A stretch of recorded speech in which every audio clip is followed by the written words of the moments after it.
네, 하나님의 말씀입니다. 예레미야 31장 5절 말씀인데요.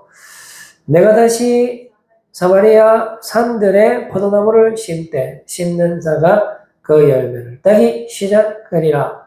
사마리아인 이라는 제목 가지고 하나님의 은혜의 말씀 나누기를 원합니다. 기독교를 우리가 생각할 때 믿음의 종교라고 이야기를 하잖아요.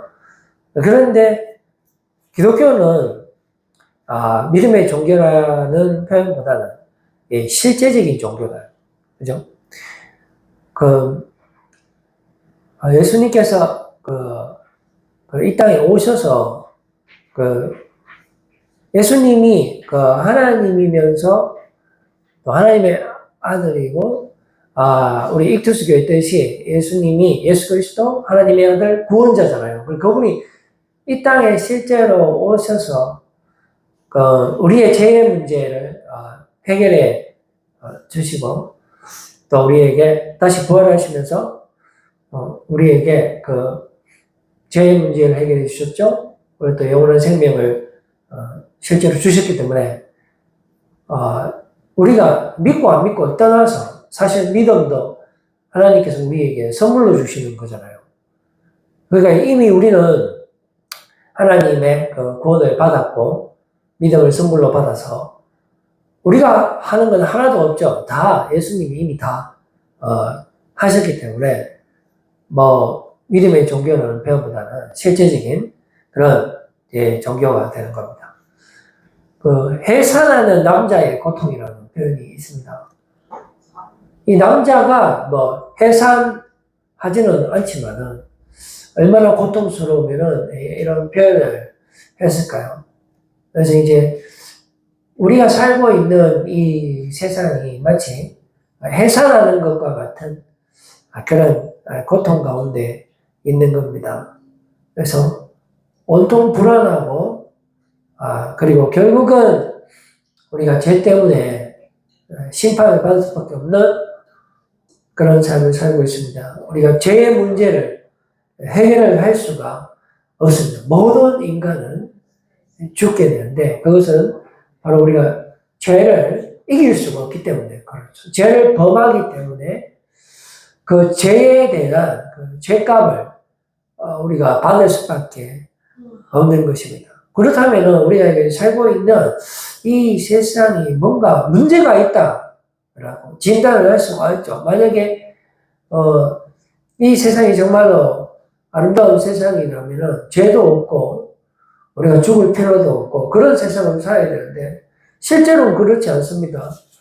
우리는 온통 아픔 가운데 있고 고통 가운데 있고 세상은 전쟁의 위협이 있고 또 우리는 또 죽을 수밖에 없고 그렇다고 우리가 어떤 특별한 노력을 통해서 어떤 행위를 통해서 아니면 어떤 수레를 통해서 선행을 통해서 죄의 문제를 해결을 할 수가 없습니다. 어느 정도는 해결을 할 수가 있죠.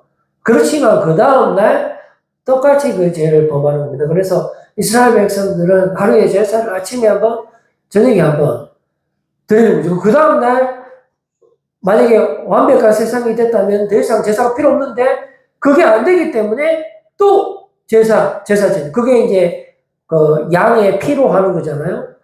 그런데 우리는 이미 그거를 돌파했다는 겁니다. 어린 양이 의미하는 것이 바로 예수 그리스도의 십자가의 피로 예수님이 이 땅에 오셨는데 알고 보니까 우리의 죄를 대신하기 위해서 예수님께서 이 땅에 오시고 또 십자가에 죽으심으로 우리의 모든 죄가 사해졌다라는 것입니다. 그러니까 이거는 믿음의 종교가 아니고 실제적인 거예요. 실제적인 거.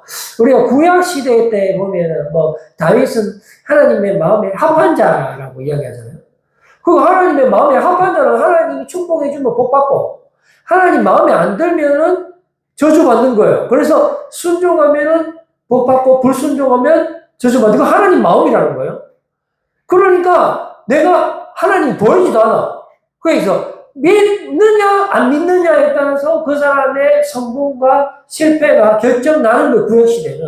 그런데 지금은 어떻습니까? 그런 시대가 아니에요. 성령의 시대예요.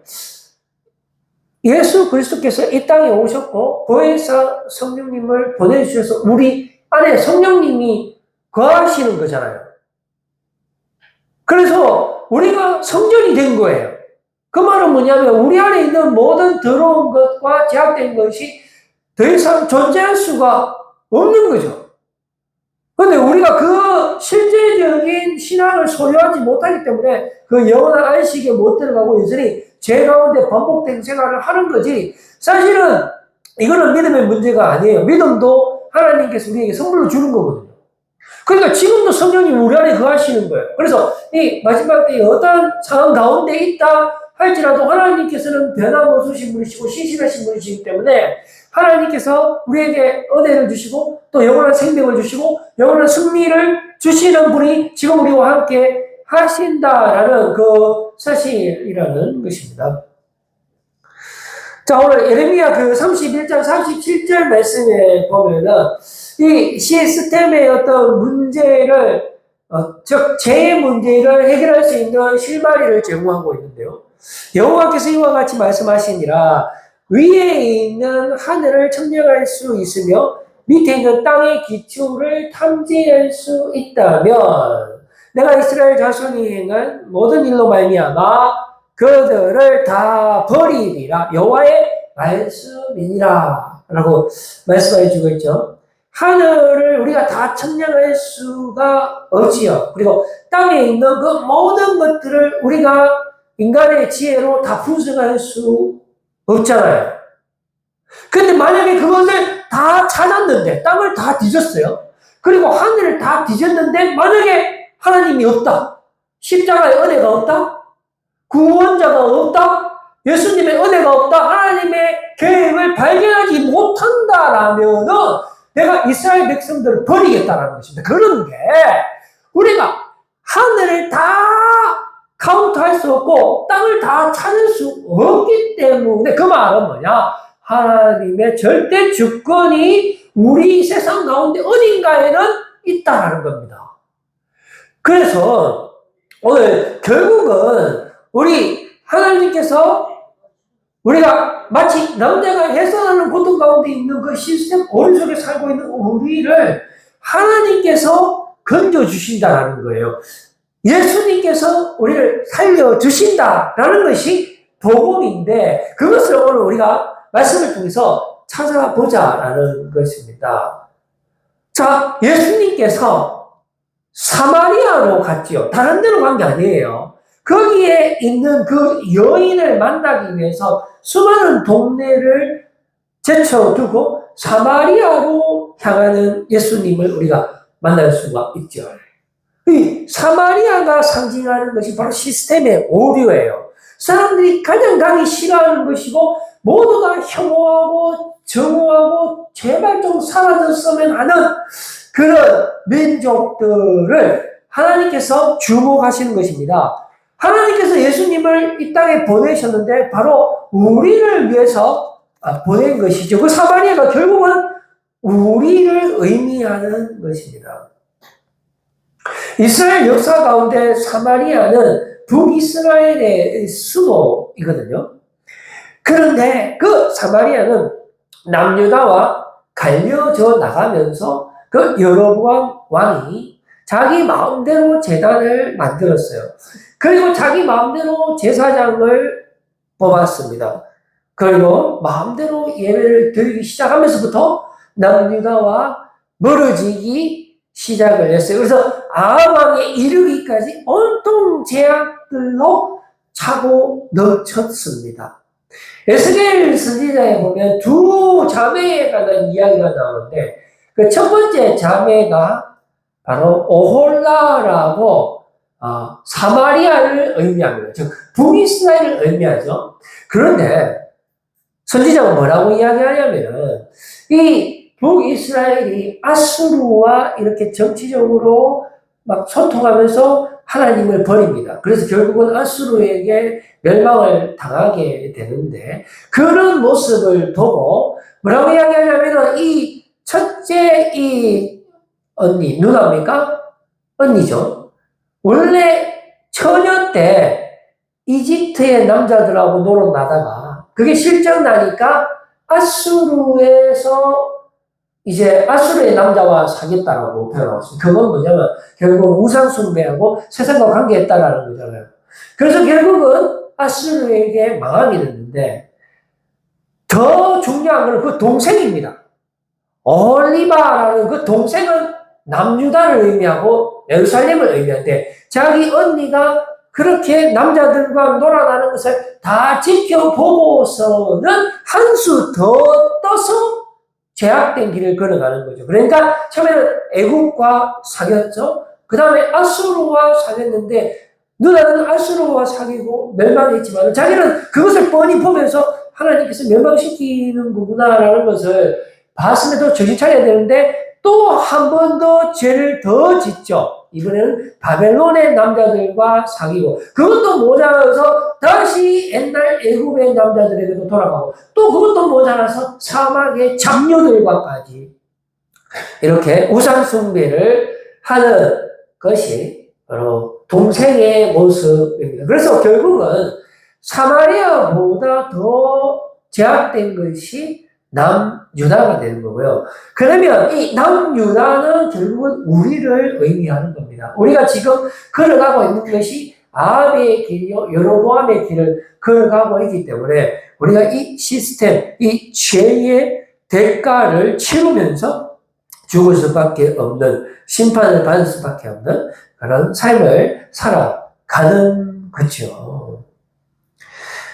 이게 바로 우리가 처해 있는 현실입니다.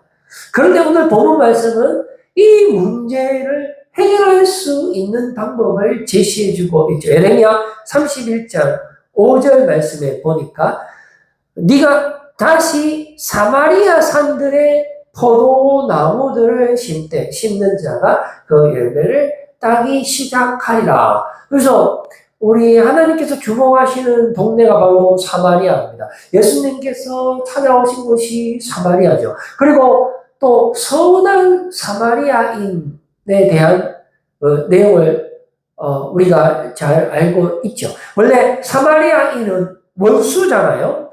그런데 어떻게 선한 사마리아인이 될 수가 있습니까? 어떤 유다 사람이 사마리아를 지나가다가 강도를 만나고 완전히 죽게 됐죠. 그런데 제사장이 지나가다가 그 모습을 보고는 그냥 지나갑니다. 그 다음에 레위인이 보고도 그냥 지나가죠. 그런데 어떤 사마리아인이 지나가다가 그 사람을 구원해 줍니다. 바로 우리는 그 사람을 선한 사마리아인이라고 말을 하는데요. 그게 바로 예수님을 상징하는 거예요.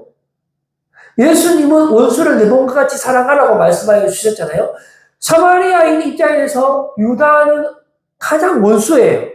그런데 어떻게 됩니까? 그 아픈 곳을 삼해주고 다친 곳을 고쳐주면서 온전히 사랑해주는 모습을 보여준다는 것입니다. 그 말은 하나님의 시선이 우리를 향하는 거예요. 예수님께서 우리를 구원하기 위해서 이 땅에 오신 것입니다. 그래서 원래 말씀에 율법에 뭐라고 말씀하냐면은 너희는 내 백성이 되고 나는 너희 하나님이 되리라. 그런 것이 율법의 말씀이잖아요. 그런데 바로 그 율법을 회복시켜 주시는 것입니다. 그 시내산에서의 그 말씀을 다시 한번 회복시켜 주시고 그리고 부부 사이를 회복시켜 주시는 것입니다.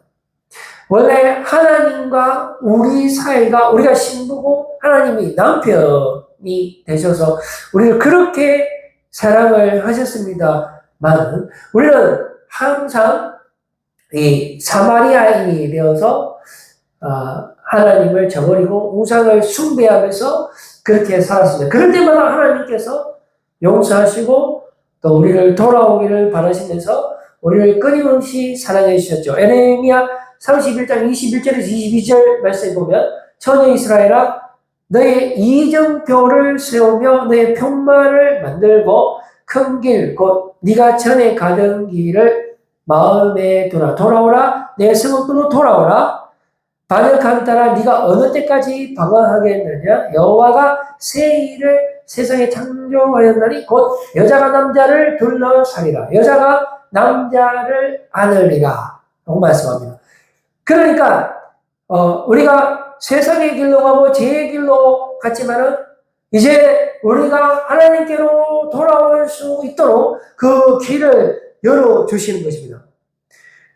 그런데 그 길이 어디 있습니까? 이정표를 세우라고 말을 하고 있죠. 우리가 실제로 이 땅 가운데 살면서 돌아갈 수 있는 그 이정표가 어디 있습니까? 우리가 사는 이 세상에 이정표를 세우면서 돌아가는 것이고요. 그리고 이제는 새로운 방법으로 우리를 회복시켜 주시는 것입니다. 그동안은 남편이 아내를 사랑했지만 이제는 아내가 남편을 사랑하게 된다라는 것입니다. 원래 우리는 하나님을 사랑할 수가 없어요. 항상 죄를 사랑하고 세상을 사랑하고 그렇게 살았습니다. 그런데 놀라운 일이 일어나는 거예요. 이제부터는 우리가 하나님을 사랑하는 거예요. 우리가. 그렇게 할 수 있는 이유는 하나님께서 우리의 마음을 변화시켜 주시기 때문에 그렇습니다. 우리에게 은혜를 부어주시기 때문에 그렇고 우리의 죄의 문제를 해결해 주시기 때문에 이제 우리가 하나님을 사랑할 수 있게 되는 것이죠. 그 새로운 방법이 바로 새 언약으로 우리에게 주시는 것입니다.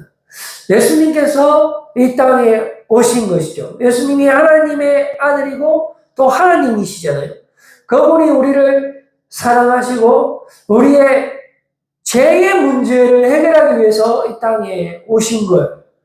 그리고 죄의 대가를 치르신 것입니다. 우리가 그 죄 때문에 죽어야 되지만은 예수님께서 우리의 죄를 대신해서 십자가에 죽으심으로 율법의 요구를 성취시키신 거예요. 우리의 죄의 문제를 해결해 주신 것입니다. 이것은 사실이죠. 실제적인 사안이 되는 것입니다. 지금도 우리 안에 성령님이 거하시는 것이고 예수님께서 처음부터 끝까지 다 하시는 거죠. 처음도 믿음이고 끝도 믿음이 되는 것입니다. 그래서 우리가 더 이상 공부할 필요가 없는 거예요. 그리고 하나도 부족한 것이 없습니다. 그 말은 너무나 분명하고 확실하다는 것입니다. 하나님께서 우리에게 영원한 생명을 주신 것, 우리의 죄 문제를 해결해 주신 것, 영원한 승리를 주신 것, 그리고 이 모든 율법을 완성하여 주신 것, 이것은 너무나 확실한 것입니다. 박사학위 10개보다도 훨씬 더 완전한 것이 되는 것입니다. 세상 사람들은 이 복음을 미련한 것으로 볼지 모르겠지만은 그러나 믿는 자들에게는 하나님의 능력이다라고 말씀해 주고 있는 것입니다. 만약에 우리가 이 부활이 헛것이라면 세상에서 우리가 가장 불쌍한 사람이 되겠지만 이미 우리에게 부활의 능력이 있는 것입니다. 이것은 예수님께서 하신 일이기 때문에 그렇다 하는 것입니다. 우리가 이 세상의 죄의 지배를 받으면서 이것을 우리의 힘으로 할 수 없는 거예요. 율법에 연약해서 할 수 없는 것을 우리 하나님께서 오시는 것입니다. 그런데 죄가 없는 한 인간이에요. 그 죄가 없는 인간이 죽을 이유가 없지만은 죽기 위해서 이 땅에 오신 것입니다. 그런데 알고 보니까 나의 죄를 대신해서, 여러분의 죄를 대신해서 십자가에 죽으신 거예요. 그리고 거기서 끝이 나는 것이 아니라 다시 부활하신 것입니다. 이거는 사실이라는 것입니다. 그래서 이 모든 시스템의 오류난 부분들을 온전히 회복시켜 주시는 겁니다. 이건 믿음의 문제가 아니라 실제로 예수님께서 이 땅에 오셨다는 것입니다. 모든 과학자들, 세상에 있는 모든 역사학자들도 실제 인간 예수에 대해서 부인하는 사람이 없어요. 예수가 실제로 역사의 현장에 들어오신 거예요. 그리고 십자가의 처형을 당했습니다. 이까지는 모두 다 믿어요. 근데 왜 죽었느냐? 사람들이 이상해 합니다.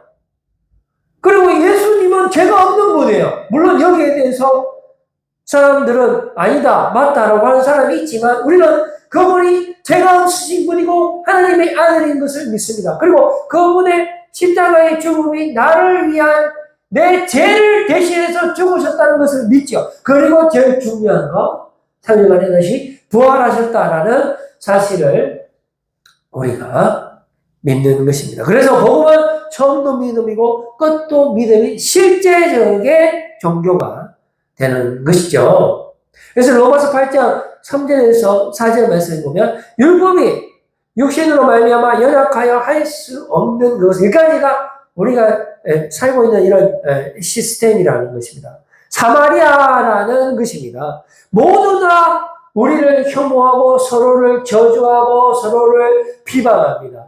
그리고 그러면서도 자기 눈에 있는 덜보는 보지 못하고 남의 눈에 있는 티를 보면서 서로가 서로를 죽이기를 원하고 있는 것이죠. 그게 바로 사마리아지만 예수님께서 그 사마리아의 여인을 만나 주셨고요. 예수님께서 본인이 사마리아인으로 오셔서 유다, 원수된 자신에게 저주한 그 사람을 회복시켜 주신 것입니다. 그분은 죄가 없으신 분이에요.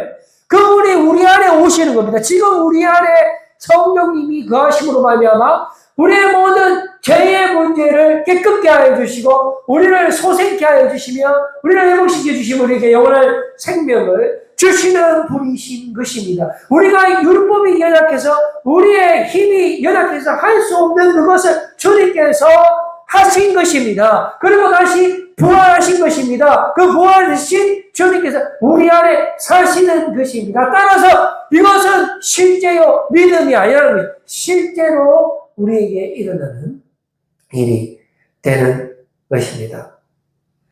그래서 에레미야 31장 36절 말씀에 보면 이 법도가 내 앞에서 폐할진대 이스라엘 자손도 내 앞에서 끊어져 영원히 나라가 되지 못하리라. 여호와의 말씀이니라. 이 법도가 뭡니까? 우리 사마리아와 사마리아인 우리가 살고 있는 이 세상이 없어집니까? 안 없어지죠. 지금도 우리는 살고 있죠. 누구와 같이 살아요? 성령님과 함께 살고 있죠. 근데 성령님이 뭐 때문에 오셨을까요? 이 사마리아와 사마리아인을 구원하러 왔습니다. 다른 사람이 아니라 가장 혐오하고 가장 죄악 덩어리고 처음에는 애국과 놀아나고 두 번째는 아스루와 놀아나고 그것도 모자라서 또 바벨론의 남자들과 놀아나고 실정 나니까 다시 애국으로 돌아간 다음에 그것도 실정 나니까 사막의 장류들과 놀아나는 이러한 우리 사마리아인들에게 누가 함께 하십니까? 성령님께서 함께 하시는 것입니다. 그래서 이 시스템이 이 법도가 없어지지 않는 한 주님은 우리를 버리지 않는다라는 말씀이죠. 그래서 이 하나님의 사랑, 이 십자가의 사랑의 범위가 어디입니까? 에레미야 31장 40절 말씀. 이거는 흰놈의 골짜기를 말하는 것이에요. 흰놈의 골짜기가 멀리 있는 것이 아닙니다. 시온산 바로 밑에 있어요. 거기서 뭐 했습니까? 자녀들을 불에 태워서 바쳤습니다. 하나님의 성전 바로 밑에서 그 가증한 일을 범했다라는 것입니다. 그것이 바로 사마리아예요. 우리가 사마리아인이에요. 이 마지막 시대에. 그런데 하나님이 하나밖에 없는 독생자 예수 그리스도를 이 땅에 보내셨어요. 이 사마리아에 보내신 것입니다. 지금 우리 안에 성령님이 가시는 거예요. 내 안에 내가 사는 것이 아니라 내 안에 죄가 있는 것이 아니라 성령께서 가심으로 말미암아 내 안에 있는 모든 죄의 세력을 물리치시고 영원한 생명을 주시는 것입니다. 십자가의 보혈의 피의 권세로 우리를 덮어주시고 우리를 새롭게 해주시고 다시 태어나게 하시는 것은 실제 상이요 역사상이라는 것입니다. 이것은 믿음의 문제가 아니고 실제 문제라는 것이죠. 사마리아에서 이 일이 일어났다 하는 그 자체가 놀라운 복음이라는 것입니다. 우리가 저 보이지 않는 하나님을 내가 믿으면 복받고 믿지 않으면 저주받는다. 이게 아니에요. 우리가 하는 것은 죄밖에 없지만은 아수르, 바벨론, 사망의 장유하고 놀아제끼는 것밖에 없지 않아. 그러나 예수님께서 우리 안에 오시는 거예요. 죄가 없으신 분이 왔어요. 한 인간이 왔습니다. 알고 보니까 죄가 없는데 죽었어요. 왜 죽었노? 왜 죽었노? 죄가 없는데 왜 죽었노? 알고 보니까 나를 위해서 죽었대요. 그런데 다시 살아나셨어요. 그래서 이 오래된 시스템을 리세팅하는 겁니다. 복구하는 겁니다. 지금도 우리와 함께 하시는 그 주님의 사랑 안에서 여러분들 기뻐하시고 승리하시고 모든 삶의 현장에서 섬기고 사랑하고 내보다 남을 더 낫게 여기고 내가 받고자 하는 대로 남을 대접하면서 이상한 짓 하려고 하지 말고요. 주술 그려갖고 장풍 쏘고 맞춰야 이게 아닙니다. 실제 우리의 사마리아 현장에서 선한 사마리아 인처럼 원인하신 사랑을 실천하시면서 승리하시는 여러분들 나누시기를 바랍니다. 기도하겠습니다.